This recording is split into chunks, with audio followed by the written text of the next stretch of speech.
1,20,000 litre petrol নিয়ে carry করছে এবং সেটা টেক অফ করার পর কিছুটা উঠে তারপর হঠাৎ করে পড়ে গেল এবং সে একটা 7তলা বিল্ডিং এ গিয়ে পুরো ঢুকে গেল, যেখানে লোকে খাচ্ছিল। একটা ডাক্তারি কলেজের, মেডিকেল কলেজের হোস্টেলের ডাক্তাররা মারা গেল। সংলগ্ন যে এরিয়া এত বড় বিস্ফোরণ হয়েছে, সেখানে আশপাশে কিছু চায়ের দোকান, রাস্তাঘাটে পথচারী তারা ছিল, তারাও ঝলসে গেছে।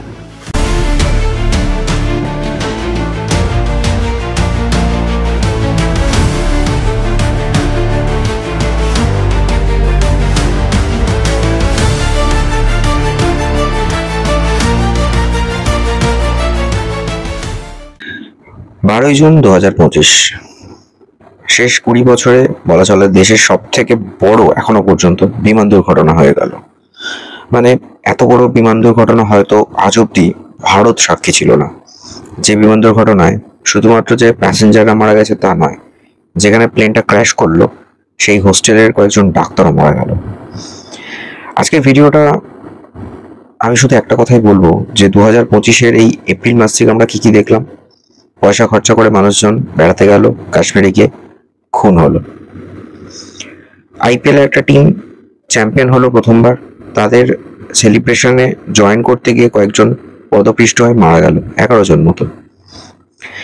কিছু মানুষ পয়সা খরচ করে তারা এক দেশ থেকে আরেক দেশে যাচ্ছিল, যেতে গিয়ে মারা গেল। শুধু তাই নয়, সেখানে কিছু লোক তার নিজের কর্মস্থলে বসে দুপুরের লাঞ্চ করতে গেছিল, সেই খাওয়াটাও তাদের শেষ খাওয়া হলো, কয়েকজনের অপূর্ণ থেকে গেল তাদের নিথর দেহ। আমরা কি দেখছি 2025-এ? বড় বড় ইনসিডেন্ট, যেখানে সাধারণ মানুষ মুহূর্তের মধ্যে মারা যাচ্ছে। তারা একটু আনন্দ করতে গেছে, তারা হয়তো কোনো একটা বিজয় উল্লাসে জয়েন করতে গেছে, সেখানে গিয়ে কখনো কিছু মানুষ তাদের কর্মস্থলে খেতে বসেছে, তারা জানতেই পারলো না, বুঝতেই পারলো না যে তাদের একটা বড় বিল্ডিংয়ে একটা প্লেন ক্র্যাশ করলো, ভেঙে পড়লো, মারা গেল। এটাই আমরা দেখতে পাচ্ছি। আহমেদাবাদে এই প্লেন ক্র্যাশ, মানে এটা কি শুধুই একটা টেকনিক্যাল ফল্ট, নাকি এর পেছনে কোনো ষড়যন্ত্র আছে? সেটা হয়তো মানুষ জানতেই পারবে না, কেন এটা এতটাই আপার লেভেলে হয়েছে। প্লেন ক্র্যাশ, ভাই, সাধারণ মানুষ দেখলো, কিছুদিন আলোচনা হবে, তারপর সব চুপ করে যাবে। একটা লোক প্রচুর পড়াশোনা করেছে, বাইরে চাকরি করে, তার স্ত্রী ডাক্তার, 3টে ছেলে মেয়ে রয়েছে। বেশ কয়েক বছর ধরে তার স্ত্রীকে ডাক্তারি প্রফেশন যাতে ইউকে থেকে করতে পারে তার কিছু পেপারস ওয়ার্কের জন্য আটকে ছিল। তারপর যাওয়া ভিসা প্রসেস কমপ্লিট হলো, নিয়ে যেতে গেল, মারা গেল সপরিবারে। এইসবই চলছে, শুধু এটাই চলছে, মৃত্যু মিছিল, আর কিছুই না।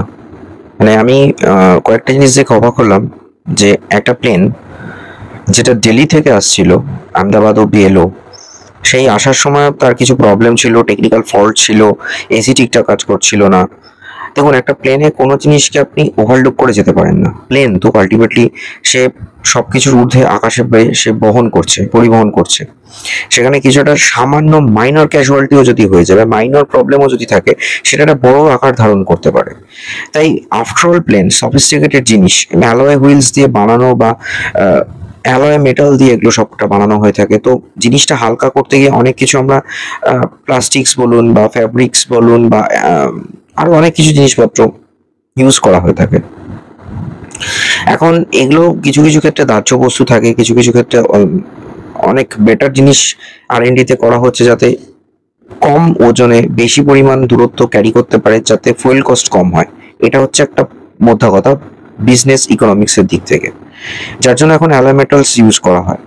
কিন্তু যে প্লেনটা অলমোস্ট 10:30 কি 10টার সময় দিল্লি থেকে আহমেদাবাদ গেছিল, তারপর আহমেদাবাদ থেকে লন্ডন যাওয়ার কথা ছিল, সেইটুকু টাইমের মধ্যে কিন্তু অনেক কিছু প্রবলেম হচ্ছিল। কখনো কখনো দেখা যাচ্ছে এসি কাজ করছে না, কখনো হাত পাখা করতে হচ্ছে। আফটারঅল এয়ার ইন্ডিয়া, যে এয়ার ইন্ডিয়াকে একমাত্র টাটায় কিনতে আগ্রহী, আর বাকি যে সমস্ত বড় বড় লোকেরা যাদের 16,000 কোটি টাকা ঋণ মুকুব করা আছে, যে তার ছেলের বিয়েতে কয়েক হাজার কোটি টাকা খরচ করলো, সে এগিয়ে আসেনি এয়ার ইন্ডিয়াকে কিনতে। এয়ার ইন্ডিয়াকে কিনতে গিয়েছিল টাটা। সে চেষ্টা করছে ব্যাপারটাকে মিটিগেট করতে, তার ইন্টারনাল অ্যাক্টিভিটিকে পুরো রিমোটিভেট করতে, নতুন করে রিকনফিগার করতে। তো সেটা আলাদা বিষয়, কিন্তু সেই বিষয়ের মধ্যে হচ্ছে যে আফটারঅল এটা বোয়িং 787 যে ড্রিমলাইনার বাস আছে সেটা ইউজ করা হয়েছে। যেটা নিয়ে আজ এত বছর ধরে অনেক প্রবলেম উঠে আসছে, অনেক ইস্যু হয়েছে। অনেক জায়গায়, ইন্দোনেশিয়া হোক, বিভিন্ন জায়গায় বিভিন্ন যে ছোট বড় যে অ্যাক্সিডেন্ট হয়েছে সেটা এই বোয়িংয়েই হয়েছে। ইনফ্যাক্ট এই যে জন বার্নেট বলে, যিনি এখানকার একজন মেনটেনেন্স ইঞ্জিনিয়ার ছিলেন, প্রোডাকশন প্ল্যান্টে কাজ করতেন বোয়িংয়ে, তিনি অনেক বছর আগে বলে গেছিলেন যে এই প্লেনটাতে অনেক প্রবলেম হচ্ছে, এবং তিনি সরকারিভাবে লিখিত অভিযোগ করেছিলেন। তারপর তার নিথরদেহ হঠাৎ করে পাওয়া গেছিল। আরো অনেকে আছেন যারা মারা গেছেন। তো সব মিলিয়ে দেখতে গেলে এই যে প্লেন অ্যাক্সিডেন্টটা হয়েছে, এটা কোনো হঠাৎ করে ঘটে যাওয়া বিষয় নয়। এটা ওর পেছনে অনেক কারণ আছে। এটা শুধুমাত্রই ওভারলোডিং ফুয়েল নিয়ে যাওয়ার জন্য যে 1,20,000 লিটার ফুয়েল বহন করছে তা নয়। কেন, বেসিক্যালি আমরা যে পেট্রোলে গাড়ি চালাচ্ছি সেটা থেকে প্রায় 10 টাইমস পিউরিফাই করা হয় এই সমস্ত পেট্রোল বা কাইন্ড অফ কেরোসিন যেটাতে এরোপ্লেন চলে। তো সেই ফুয়েল প্রচন্ডই ভোলাটাইল, এবং সে এতটাই তাড়াতাড়ি স্পিরিটের মতো কাজ করে যে হাত ডুবালির সঙ্গে সঙ্গে সেটা শুকিয়ে যায়। সেই জিনিসটা নিয়ে যাওয়া হচ্ছে, বহন করছে। কেন, এখান থেকে লন্ডন যাবে কয়েক হাজার কিলোমিটার পথ। তো হয়তো মেবি এটা দুবাই হয়ে যাচ্ছে কিনা সেটা আমার জানা নেই, যে দুবাইতে হল্ট করে যাচ্ছে কিনা। আদারওয়াইজ দুবাই হয়ে গেলে আলাদা বিষয়, তাহলে সেখান থেকে রিফুয়েল করা যায়। যদি না হয়, তাহলে যদি ডিরেক্ট যায়, 1,20,000 লিটার পেট্রোল নিয়ে ক্যারি করছে, এবং সেটা টেক অফ করার পর কিছুটা উঠে তারপর হঠাৎ করে পড়ে গেল, এবং সে একটা 7তলা বিল্ডিং এ গিয়ে পুরো ঢুকে গেল, যেখানে লোকে খাচ্ছিল। একটা ডাক্তারি কলেজের, মেডিকেল কলেজের হোস্টেলের ডাক্তাররা মারা গেল। সংলগ্ন যে এরিয়া এত বড় বিস্ফোরণ হয়েছে, সেখানে আশপাশে কিছু চায়ের দোকান, রাস্তাঘাটে পথচারী তারা ছিল, তারাও ঝলসে গেছে। আমরা জানতে পারছি যে এখানে মারা গেছে কজন না, 242 জন মতো ক্যারি করছিল, 241 জন মারা গেছে, যার মধ্যে একজন বেঁচে গেছে, আর বাকি 230 জন প্যাসেঞ্জার আর 11 জন ক্রু মেম্বার মারা গেছে।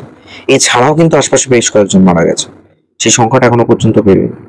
ডাক্তাররা মারা গেছে, আশপাশে দোকানের যারা ছিল তারা মারা গেছে, ঝলসে গেছে পুরো। কত হাজার লিটার পেট্রোল নিয়ে যাচ্ছে, পুরো ব্লাস্ট করেছে, পুরো বোমের মতো ব্লাস্ট করেছে, মানে বড়সড় একটা বিস্ফোরণ ঘটেছে। এটা একদিনে ঘটেনি, মানে এটা হঠাৎই নিছকই একটা শুধুমাত্র টেকনিক্যাল ফল্ট নয়। আর টেকনিক্যাল ফল্ট তো ছিল এই প্লেনটাতে, প্রথম থেকেই ছিল। দিল্লি থেকে আসছিল, তাতেই টেকনিক্যাল ফল্ট ছিল। প্রত্যেকটা কোম্পানির একটা এয়ারক্রাফট মেইনটেনেন্স ইঞ্জিনিয়ার থাকে, যারা ডিস্টেন্স ট্রাভেল করার বা টেক অফ করার আগে একবার প্রপার লাস্ট ফিনিশিং চেক করে নেয় যে সব ঠিক আছে। তো তারপরেও কেন এই কাণ্ডটা হলো আমি জানি না। এখানে যারা পাইলট রয়েছেন, দুজনের মিলিয়ে প্রায় 10,000 ঘন্টা ফ্লাই করেছেন, তারা পর্যন্ত মেয়েটে বলে ঘোষণা করেছে যে তাদের হাতে আর কিছু করার নেই, মানে তার কন্ট্রোলের বাইরে চলে গেছে। কি ঘটেছিল সেটা proper investigation, UK, in fact Portugal, প্রত্যেকটা দেশেরই নাগরিক মারা গেছে ভারতের 169 জন নিয়ে। তারা আসবে, ইনভেস্টিগেট করবে, ব্ল্যাক বক্স উদ্ধার করার পর সেটা ইনভেস্টিগেট হবে, ডিকোড করা হবে ব্ল্যাক বক্সের, কেন দুটো জিনিস থাকে। তারপর হয়তো বোঝা যাবে যে এই এয়ারক্রাফট কেন এরকম ভাবে ক্র্যাশ করলো। সো কোনো দুর্ঘটনায় কাম্য নয়, কিন্তু যারা মারা গেল তারা তো আর ফিরে আসবে না, তারা মারা গেল। জাস্ট 1:38-এ টেক অফ করলো, 1:41-এ শেষ। দ্যাটস ইট, গল্প শেষ। জীবনের কোনো দাম নেই, জানেন তো, জীবনের কোনো দাম নেই। এখানে বড় ভিআইপি বলতে একমাত্র ছিলেন শুধুমাত্র গুজরাটের ফর্মার সিএম, এছাড়া কেউ ছিলেন না সেভাবে, তিনিও মারা গেলেন। কোনো বড় রকমের ভিআইপির সাথে যদি ঘটনাটা করতো তাহলে কি হতো, গড নোস। তারপর কি হতো, গড নোস।